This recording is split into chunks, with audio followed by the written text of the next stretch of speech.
Hello, mate！ 欢迎收听 Excuse 英国腔。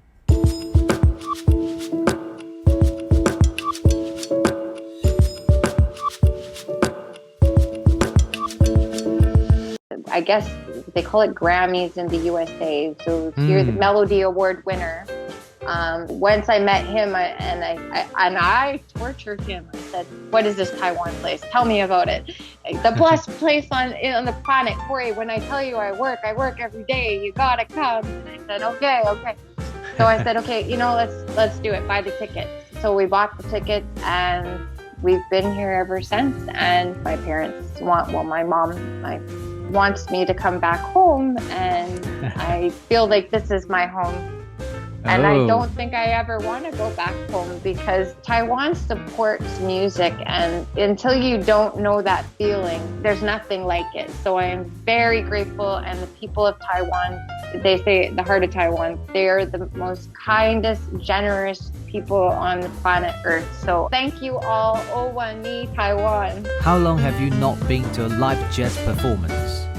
If you're fond of it, there's one Canadian singer in Taiwan you probably don't want to miss. Her name is Kori Wray. When she was as young as 3 years old, she started to fall in love for singing. Today, except for scat singing and heavy metal, you could put it this way, that she can sing from genre to genre. When she sings jazz, one might compare her to late American jazz singer Ella Fitzgerald. When she sings pop songs, you might associate her with Christina Aguilera. She also actively sings many others, funk, soul, and country music, for example. Due to this pandemic, live performance became a daydream. Even no busker can be seen.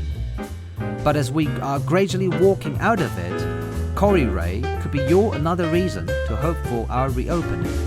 Hi, Kori. How are you? Hi, how are you? I'm doing fantastic, thank you. Fantastic.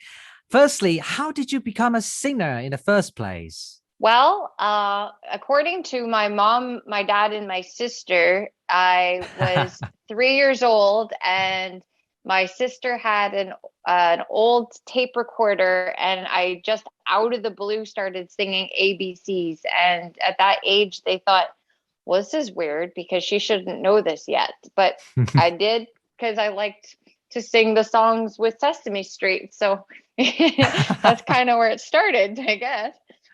So without anyone telling you, you simply do it yourself, and people were surprised that, gosh, is she a genius?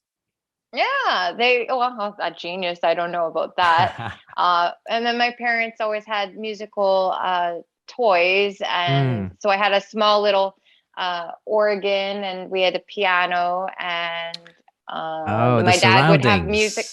My dad would have music night, so he would bring out his guitar and we'd all sing together and stuff. Not that he knew what he was doing. I think he thought he knew what he was doing, but it was fun. It was all good. So you've got this environment in the first place, and they seem to quite nurture what you loved, right? Well, they didn't actually respect me to be a singer or expect it until I won a competition. And I won many along the way, but this was the real deal. And when they said yes, I almost fell over because I didn't expect. First of all, my dad was like, you have to be a doctor, a nurse, or a lawyer, and that's your choices. Really? And anything else is not, acceptable. Just a hobby. Because it's a hobby, and forget it.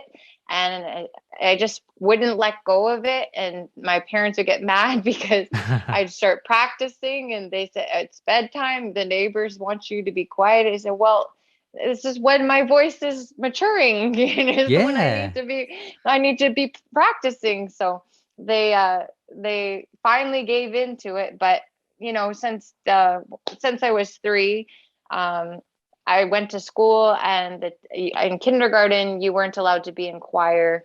You had to wait till you were in grade 2. So I'd sit outside of the door and I would listen to the teacher teach. And then they'd find me outside the door singing through the door. And or at the Oh, church. Because yeah. my mom would lose me. Where is she? Oh, she's up with the pastor. She's singing.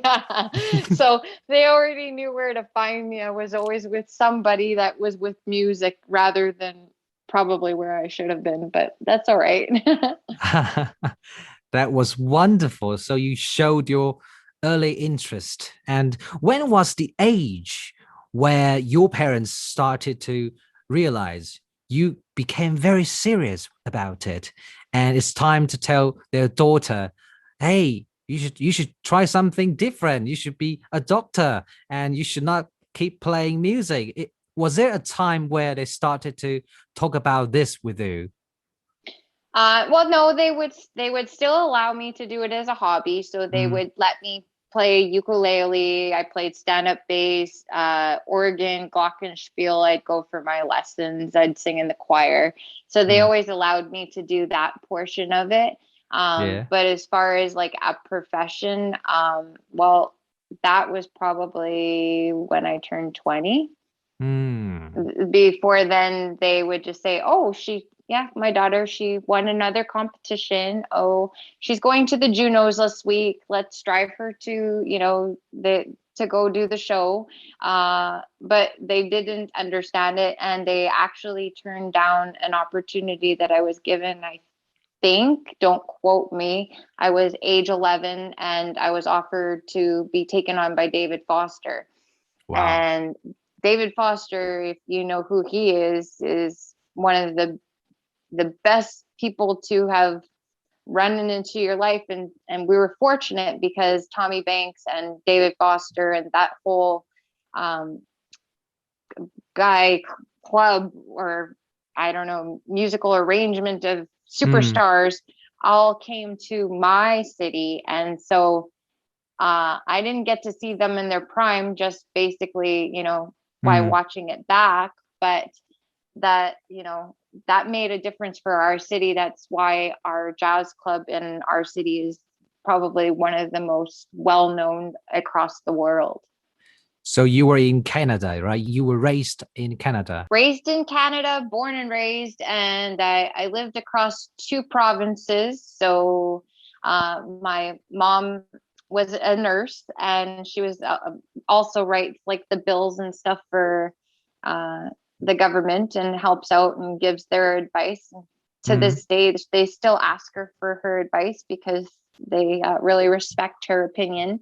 yeah. And my dad, oh gosh, what didn't my dad do? Pretty much everything. But when my grandma and grandpa passed away, he took over a farm. So I'd have to go back and forth between two provinces to see my parents. So that was really hard at a young age to not have your family unit together at all Indeed. times.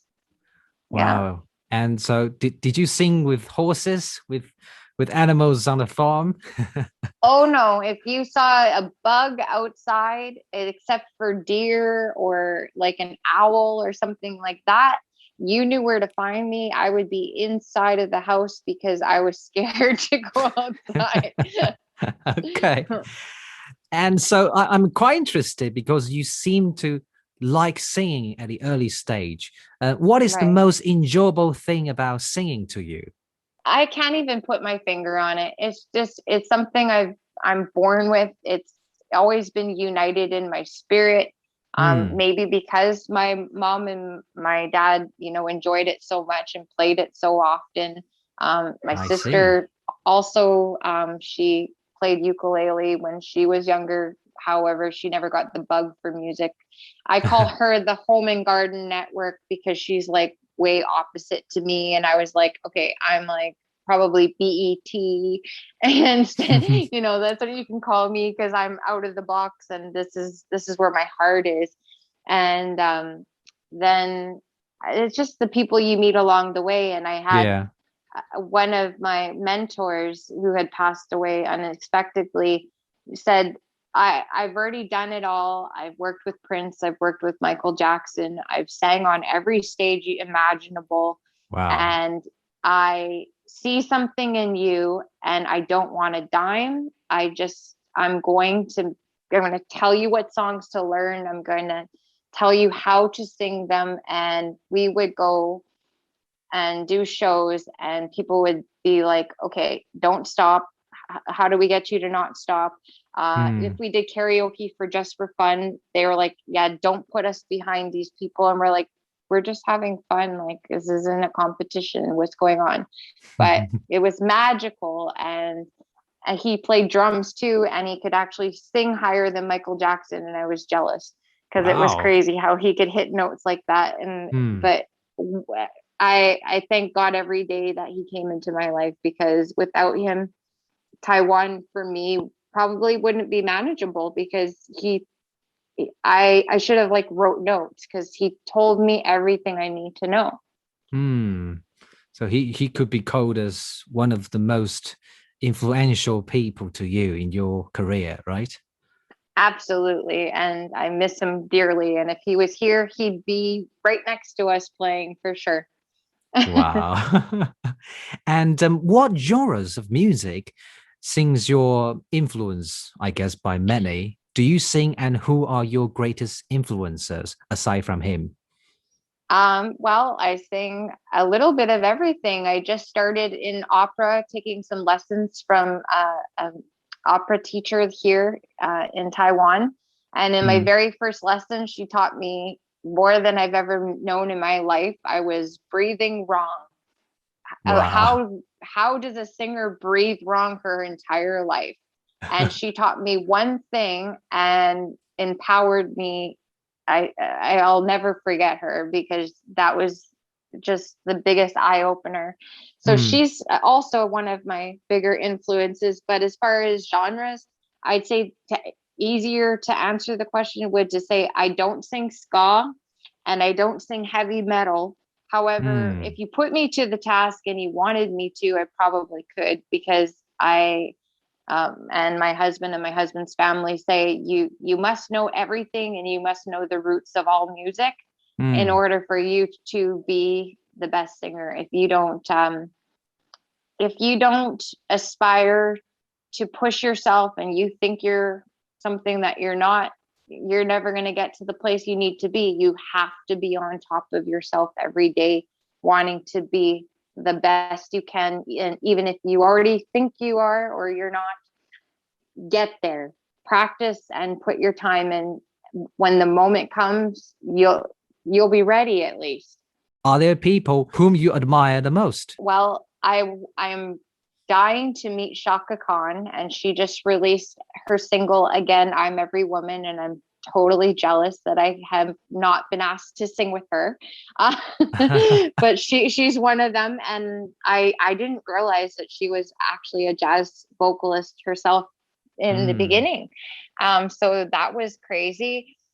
Doing my research into her profession. Dawn Robinson of En Vogue and Lucy Pearl. She's the one that they let go from En Vogue. She's the one that had the best vocals, and we're actually really good friends.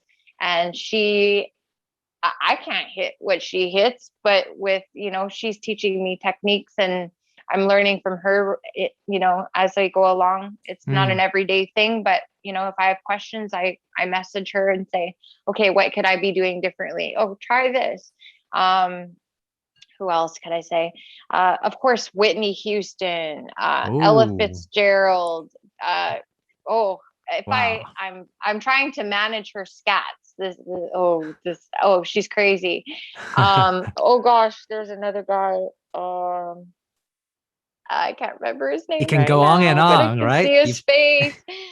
Stevie Wonder. I went to his concert, and he's blind. He can't see me, but I brought 7 suitcases of clothing with me because I wanted to look my best for the person that I've loved my entire life with his music. And I almost made it to the front row because I fell all the way down the stadium.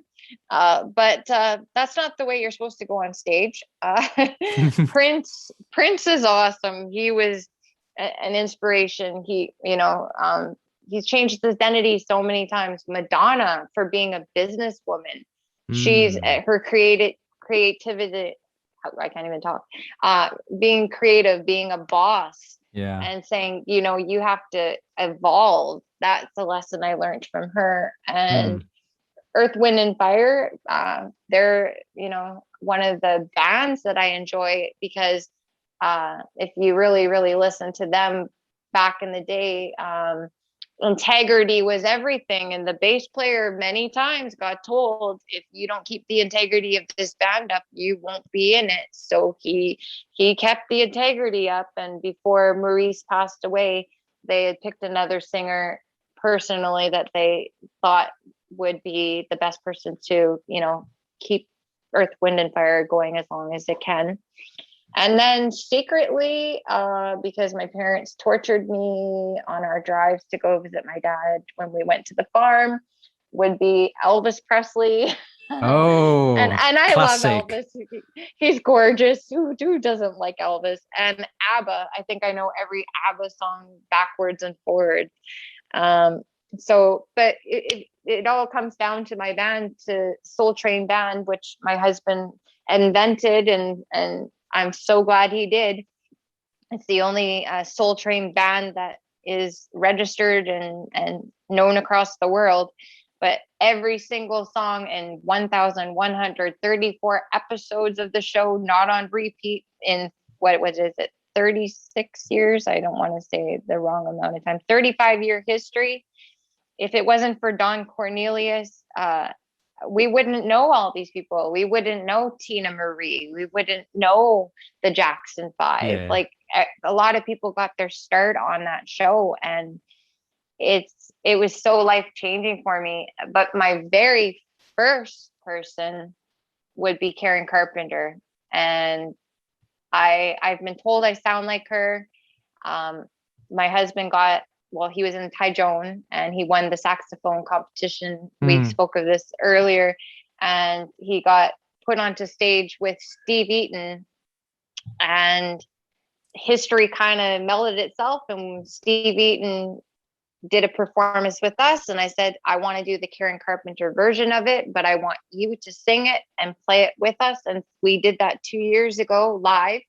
It was the first time in the history of his career as a songwriter performer that he did that version live with the female vocalist. And then he said, I think you might have sang it better than Karen. I said, oh, can you put that in writing? Because that's like the biggest honor of my life. That was absolutely wonderful. Kori, I really felt that you had that innate musicality at the early age. And along the journey, you have been transcending yourself. And now you're in Taiwan. It could be quite interesting to know, your journey from Canada to your now stardom in Taiwan. Can you just briefly walk us through, the stages of change in you from Canada to Taiwan?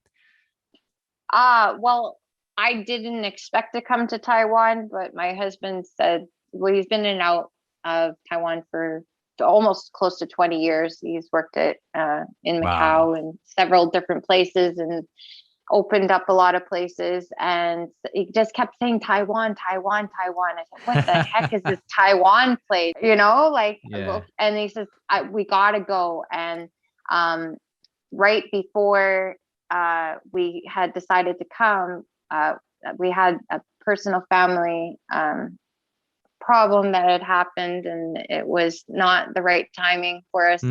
So we had to postpone it, but we had Musa for short, who is a producer here in Taiwan. He's also, I guess they call it Grammys in the USA. So here, the Melody Award winner. Once I met him, I tortured him. I said, what is this Taiwan place? Tell me about it. The blessed place on the planet. Kori, when I tell you I work every day. You gotta come. And I said, okay. So I said, okay, let's do it. Buy the tickets. So we bought the tickets, and we've been here ever since. And my parents my mom wants me to come back home, and I feel like this is my home. And I don't think I ever want to go back home, because Taiwan supports music, and it's until you don't know that feeling, there's nothing like it. So I am very grateful. And the people of Taiwan, they say the heart of Taiwan, they're the most kindest, generous people on the planet Earth. So I thank you all. Oh, I need Taiwan. Well, I need Taiwan. And the fact is, I think Taiwan is quite experimental. When we are faced with diversity, I think many people want to try. And I think your genre is quite edgy and sometimes experimental, novelty to them. Well, they wanted me when I came here, sing this song, sing this song. I said, no, that's not me. And I'm not cookie cutter. I never have been. And even my husband, oh, you have to, this is what they expect. I said, I don't care. I don't feel this type of music. And I just have this feeling. God's giving me a feeling that if we go with the Soul Train and we introduce it to Taiwan, I think they will really love it. And how I knew that I was correct was right before the shutdown, we had a couple of performances, and I was trying to explain Soul Train, the band and the dancing and the excitement of you can be close to us, and at the same time you can be dancing in this train line. And they did it. And I was shocked. And I said, oh, okay, this is like the best moment ever, because they wanted to do the Soul Train band. And I was like, okay, we got them in their hearts. So that was for me, that was my eye-open experience. And, and every performance that we've done, if we hadn't been shut down, I think we would be in a, doing Magi Square or doing something like that at this time, doing bigger performances, because people were starting to come out in a huge capacity. So there's a want for it. And it's a very difficult music to play. So you got to have patience and you have to have the right people on your team. And so far my team, who is my husband, Dino Dominelli, on saxophone. I have Caesar, who is on guitar. I have Caleb, who plays guitar and piano. Jocelyn is my piano and singer. Alex is also on drums, and Paul on drums. Sometimes you have to trade people out. And Anton Bello, my friend on the bass, I push him so hard. I say, okay, really feel it right now. Right now, you mean I can? I said, yes, you can do whatever you want, because this is, it's all about the bass. So we have a good time, and, and the people we work with, we love, like they're our family. So I'm grateful to them.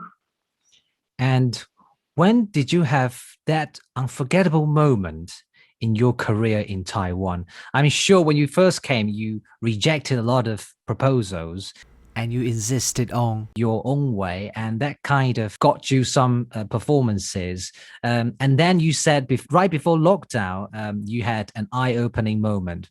So throughout these years in Taiwan, was there any moment you found Taiwan to be an absolute place for you to stay on and on? I had to do my time. I sat here for almost a year with absolutely no phone calls coming my way. So with that time, I studied my behind off and learned every single song list that every singer sings here in Taiwan and studied it. And before I left, I sat down with my friend from Taiwan that had moved to my city and said, please talk out every single word and teach me how to say the tones, because I don't want to insult people with in their language saying the words wrong. So Teresa Tang, the moon represents my heart. She sat down and taught me. There's about 7 songs that we wrote down. Shelly Hands. These are the people that you need to know when you come to Taiwan, and you need to know how to sing it in Chinese. And okay, no problem. Give it to me. I'll learn it. No issue for me. And I wouldn't say that I'm only going to do this type of music. That's no, absolutely not. I will do any type of music that anybody would love to hire me for. Yeah. I'm open to it. Absolutely. Mm-hmm. I just had a feeling that I had to introduce also Soul Train Band into the mix. Soul Train Band. The name itself suggests it's like constantly traveling and you can hop on and off, right? Anytime. Hopefully you hang on. And if you want to go for the best ride, hang on to the caboose. Fasten your seatbelt, by the way. That's right. Yeah. And keep your mask on at all times. Absolutely. Yes, please. Lovely. I really think you've got all these lovely moments, and that will continue on and on after we ease our restrictions.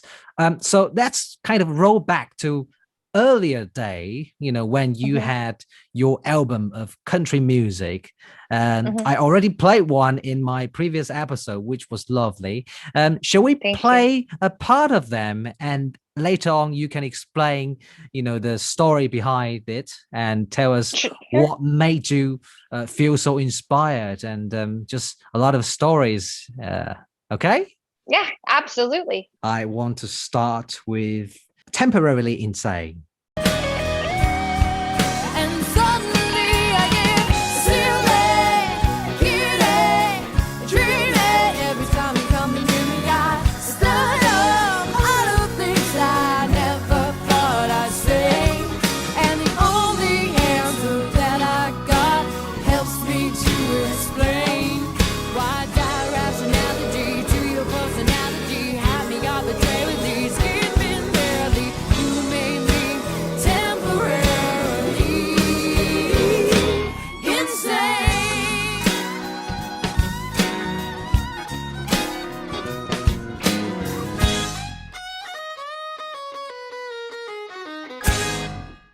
After listening to it, I'm not just temporarily insane, I'm insane at all times. That's funny. I found it to be very mesmerizing. Can you tell us the story behind it? Well, that song was written by Christina Aguilera from the US, so the pop star, and given to Carrie Underwood, who I think might have just won American Idol at that point in time. And she had turned it down. So my producer, Jim Purdy, said, here's the song. And I said, okay, what are you trying to say? Like I'm insane or something? But I said, no, I love it. And I had a rule though, before we left. I said, if I come join with you, because I had to do audition after audition after audition. So I was actually at my workplace and I saw this competition in front of, because we have a big stage right in front of my work. And then I said, girls, watch my counter. I have to do something. They're like, yeah, I know what you're doing. Okay. So see you later, Kori. So I ran up, quickly auditioned. And then the lady said, can you come back to our office at 7 p.m.? And I said, okay, bring your parents with you. Okay. Parents? So bring my parents with me. So I said, okay. This might be big. And so I went to my dad, and you have to understand, my dad is, well, at the time was probably 300 pounds and 6'6" tall, and his hands are 3 times the size of mine. Okay. And then there's my mother that, nope is her answer for anything. And we went into the office meeting and we met with the producer, and my dad said yes. And my mom said yes. And I said, I guess I'm saying yes. Wow. 3 yeses. This is great. Yeah. It was like being on the show, where they give you, Simon gives you all of the check marks, right? So I said, exactly. Okay, no worries. Let's do this. So we had to go and perform. But when they came, they rented out a big, how would you call it here? Auditorium, I guess. And every single company like Sony, Virgin, record, like all the record companies, Disney, movie companies, catwalk modeling associations, like everybody was there, and there was classes going on for the parents to take, and then the kids were put in, you know, in all age groups, like I mean from like 2 years old to like, I don't know, you could be 70 if you wanted to be, it didn't matter. And you had to qualify in all of the areas. So I couldn't just be a vocalist. I had to go in and say, okay, I model, I, you know, can dance. I said it's only on the speakers, but I can dance. Sure. I'm like not ballet trained or anything. Got it, versatile. You know, like I just dance because I like to move, and you know, and then sing.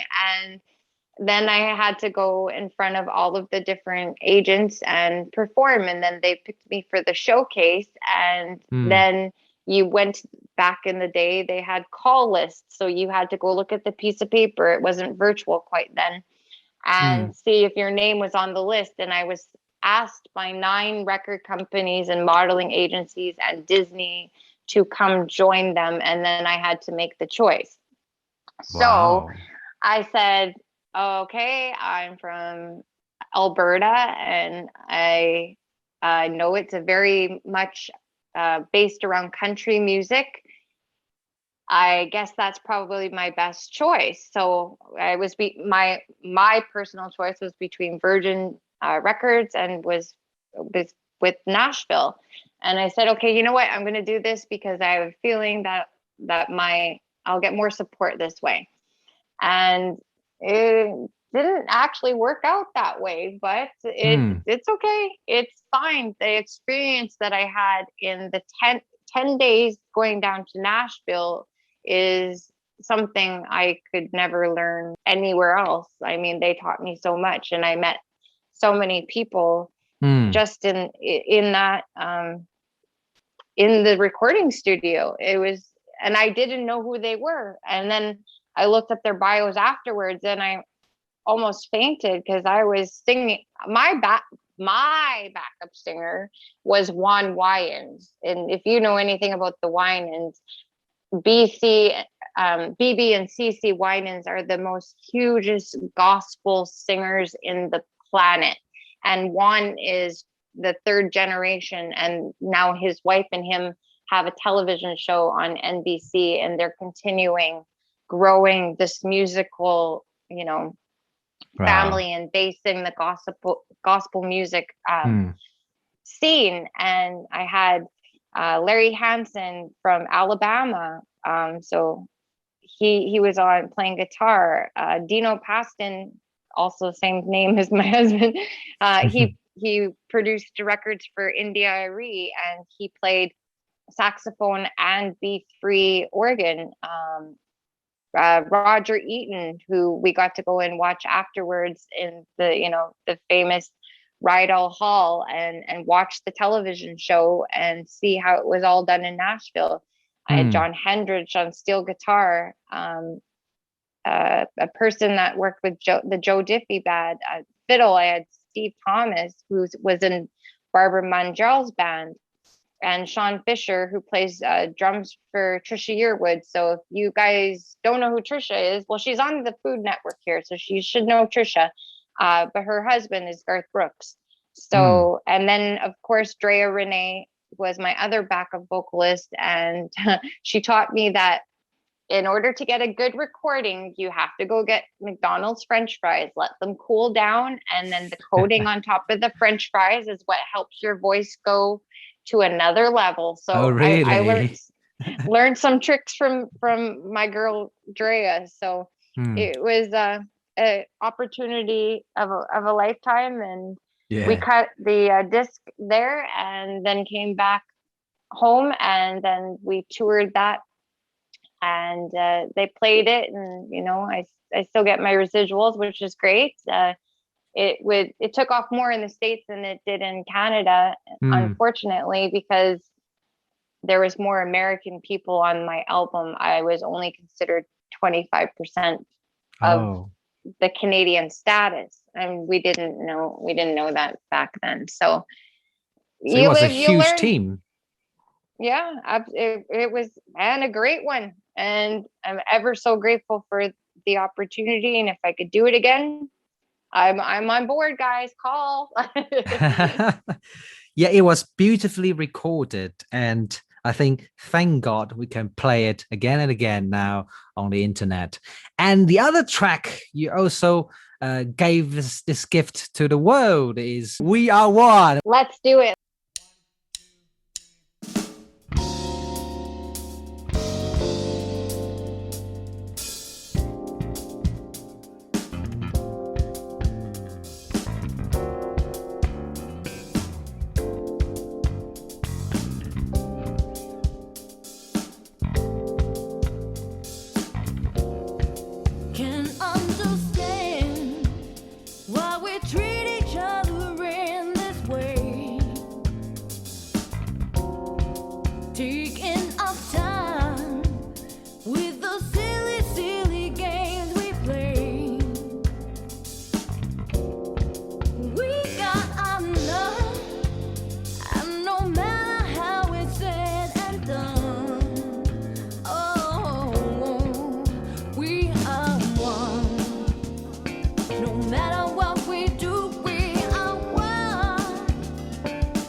I really love that element of jazz, and you really can groove along the melody.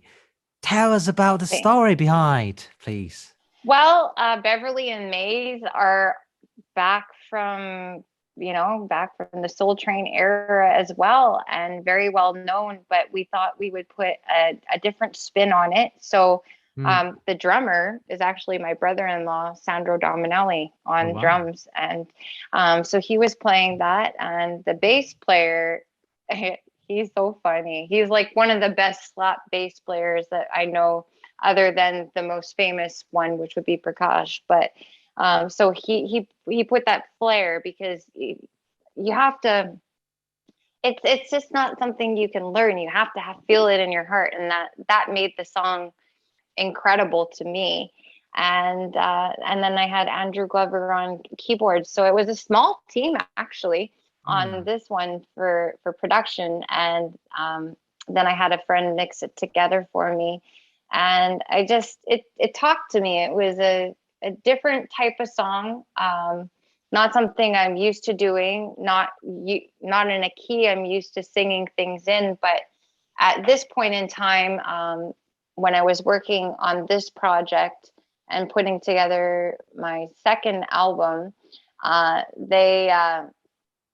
we were touring also, and we had the opportunity to go to Kelowna, BC, and open for Etta James. And this is her, I guess, last performance before she had passed on. So we got to play this song, and we got to play a couple of other songs by another artist known as John Lee Sanders, who used to eat breakfast with Elvis Presley. Oh. So it was quite the journey to meet these people. Indeed, you met a lot of them. Well, I don't know if I put myself in the situation, or I pray for it, or it just happens. But when you're in music, you're just naturally gonna gravitate towards other musicians. So it's just gonna happen. I think, and I want it. I've always wanted this career. It's taking longer beautiful. Maybe than others, but I don't mind. I'm worth the wait. Like-minded people gather together, don't you think? That's right. Yeah, and I think this song really, I feel so strongly. I don't know, I just listen to it kind of like every day before I go to bed, because it fits so well with the dim lighting, and you can have a sip of wine and just chill and sweet dreams. Oh, wow. Thank you. It happened to me, to be honest. I beg your pardon? I said, I'll pay you later for all your kind words. It's totally out of my real feelings. So, it's no exaggeration how much I like it. Thank you.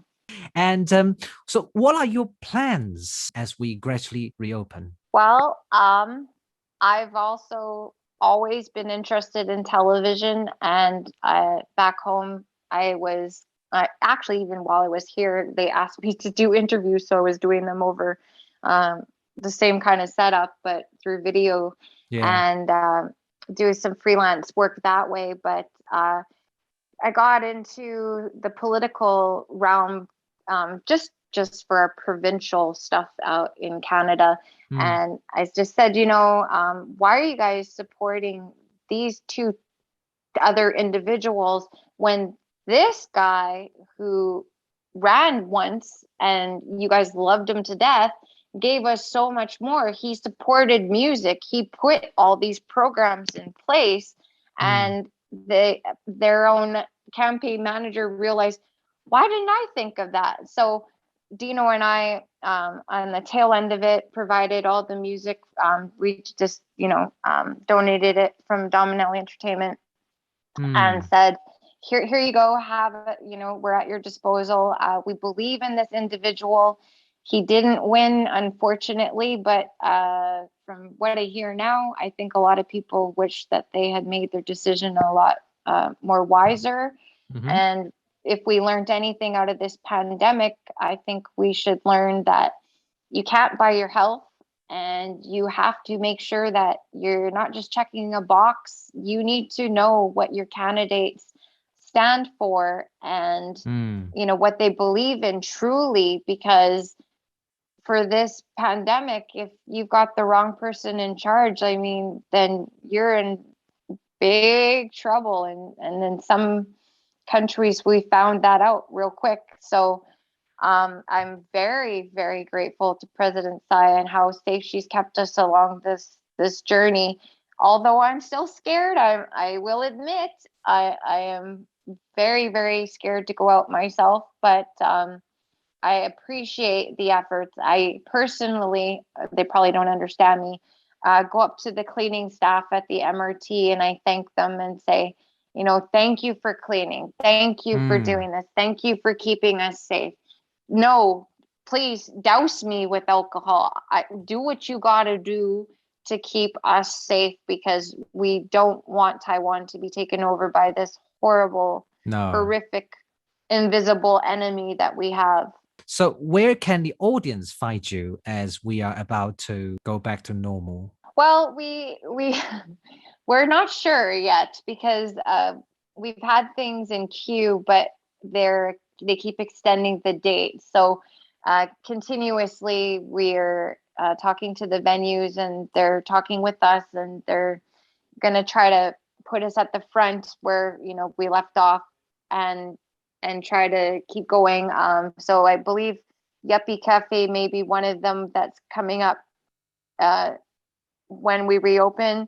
I believe also Softvo definitely will have our backs. I have my little duo with called Casey and the Sunshine Band. So if you want to see a duo or a trio and not a full band experience, you can come and see us do that as well.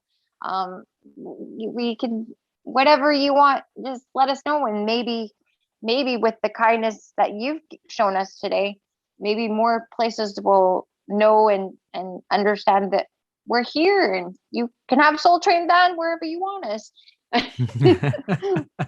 Indeed. Right. Yeah. Before we go, I want to sum up that your passion for music really inspires people. I want to know whether you have any message you want to send to the audience who are listening. Come out and enjoy yourself. Don't be shy. When you come to a show, especially with Soul Train Band, it's an experience. I want you to leave feeling lively, getting out of your chair, interacting, dancing, having a memorable time, because if I don't see a smile on your face, or I feel that you're not enjoying, well, one, I'm going to put you on the spot. I'm going to take you out of your chair and put you on stage with me until you have a good time. That's just the way we work. But we would be very sad if we had no one to play to. So the more people that are out, the more fun that we have, and that's just the way we operate. So, you know, when we had a date at Smexi's, so that should be coming up and around again too. So you can come and see it. It's being presented during the daytime as a festival series. So you can come to that and check it out. And they have a really great sound system, and they have an absolutely beautiful venue. I don't know if you've been there. And hey, there's lots of businesses up in the building that you can do what you need to do and hear the music throughout the whole building. So it's a great place to come and see us also. But yeah, just come to KoriWray.com. You can go on Facebook, which is I'm guilty of this. I probably update Facebook more often than the rest of my pages, or Instagram. And there's some surprises coming along. I can't disclose everything because then you won't go to my pages. So if you go to official Kori Wray fan page, you'll have a look, or Soul Train Band, and sign up now, and we will write down the dates that are coming, and we'll let you know if it gets changed. But you know what? If it does, I'm not mad. Let's get down to zero numbers. Taiwan, we can do it. We have to stay together and be united, and that's the most important thing. And then once that happens, let's have the party of your lifetime. And if you come to my show, I will make sure that happens for you. How lovely, isn't it? Kori Wray, thank you very much. Thank you, and thank you for the opportunity today. Finally, and this is really important, if you enjoy listening to this channel, please rate a review on Apple Podcasts wherever you listen to this from. You may also join its Facebook group if you would like to interact with other fellow listeners. Thanks so much for listening, and please stay safe and well.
The bombs